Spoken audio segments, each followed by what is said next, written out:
Arishah, the Urmah tiger. Interview February 23, 2024. Hello again, my friends. Thank you for being here with me once more. I hope you are happy and well today. I send you all a big hug.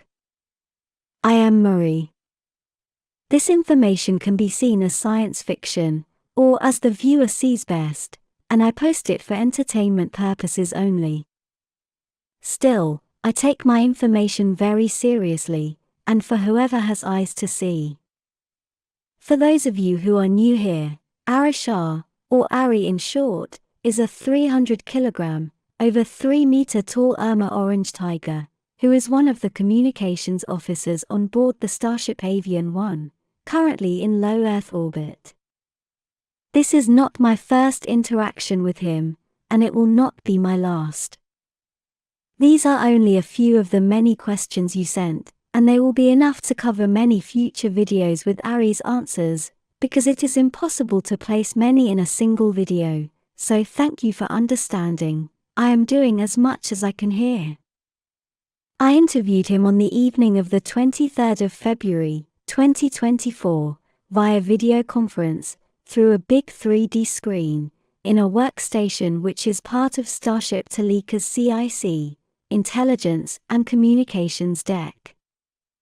I did not have him face to face, and I did not use remote presence either, although seeing and interacting with Ari using an ultra-high definition two-way holographic screen is impressive enough. As usual, Ari arrived right on time. Within the exact minute, the screen turned on, and suddenly I could see the impressive and intimidating Urmah tiger in 3D in front of me through the screen, and behind him, an elaborate intelligence and communications deck, the equivalent to Toleka's CIC deck, but on board the Avyon 1. Sitting next to Ari, but slightly out of the screen's picture, I could see a bit of his assistant's arm, a young leopard cadet, called Kaikotsi, who is always joking along, and who was curiously peeking in my direction through the screen, now and then. After saying our mutual hello, I presented a surprise present for Ari, an overlarge keyboard of human manufacture we managed to get our hands on, and which is supposed to be the biggest computer keyboard in the world, in which each key is roughly 4 times the area of a normal key. Ari was very surprised at the gift, which we will send to him later today, and was noticeably moved and amused at its existence.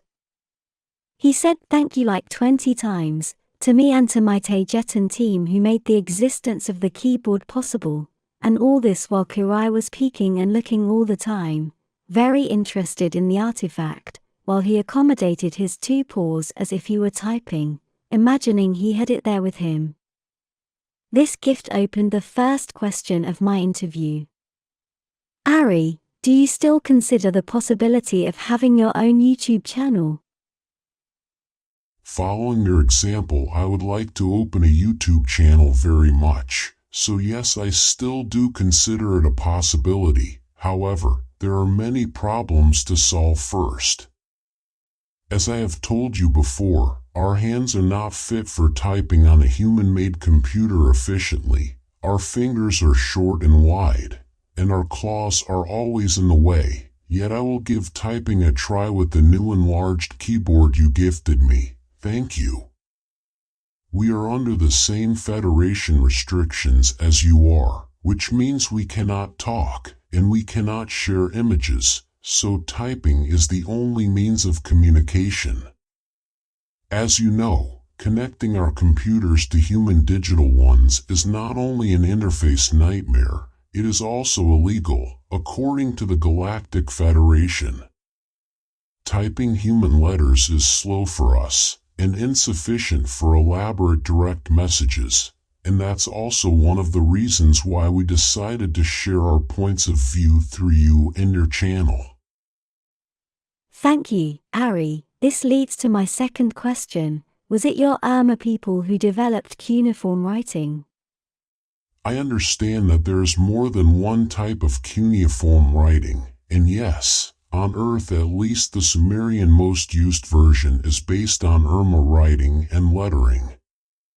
Cuneiform writing was convenient for that pre-industrial society, at least the lesser developed part of it, because it was efficient to scribe letters by pressing a piece of wood onto a piece of wet clay. It is the human copy or adaptation of our writing, using one of our claws to scribble symbols not only onto clay, but also, as it is still done nowadays, by wetting one of your claws with ink and using it to write, as if it were one of your pens. After we have finished writing, we simply wipe our claw clean with a piece of cloth and some ink cleaning agent we always have at hand. Do the Urmah consider this new peace treaty with the Orion Council to be a positive twist of things, or do you consider that it could be another trick to infiltrate the Galactic Federation even more? Can you please tell us a bit more about your experience with the Authorthans? Objectively, I do see it as a positive twist, and we do hope it is so, but things are never as simple. And our past experience has shown us that when things are too good and too simple, it is because there is some kind of foul play going on behind the scenes. Historically, the Authorthans, who are one of the leading races in the Orion Council, if not the most prominent one there, have said that they have turned to the good side many times before, only to regress into their old invasive ways. Then another group of them will appear in power and claim that they fixed the problem and cleaned their bad elements, claiming that they are now completely positive once more, only to be exposed once again and caught red-handed with yet another dirty manipulative scheme. Then the remaining Authorthans cook up another elaborate overstretched excuse for what just happened, and once again, they claim to be pure, positive and wise. From our Urmah point of view, we cannot see how a species that lacks emotions can be seen as positive, because they will automatically lack empathy towards emotional races.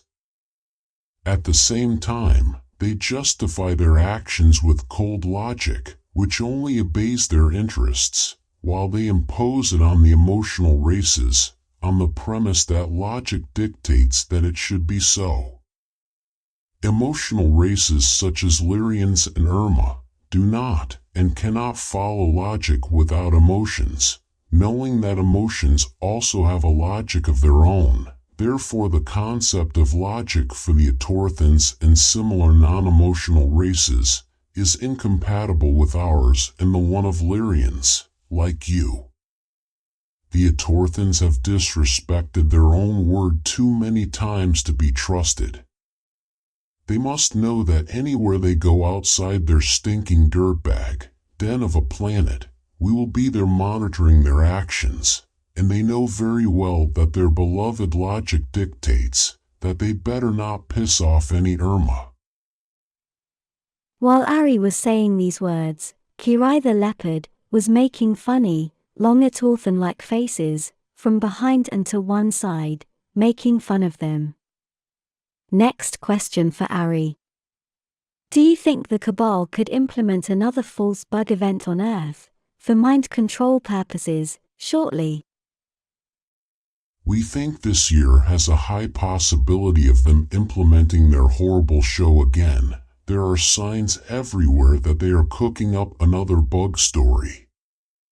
However, this is far from being the first time that they have implemented such a false narrative, and after they have done so in the past, it is followed by the imposition of new rules and regulations that are derived from that false event, but they have not implemented it again in the past immediately after they have done so. They leave some time to pass first, sometimes decades.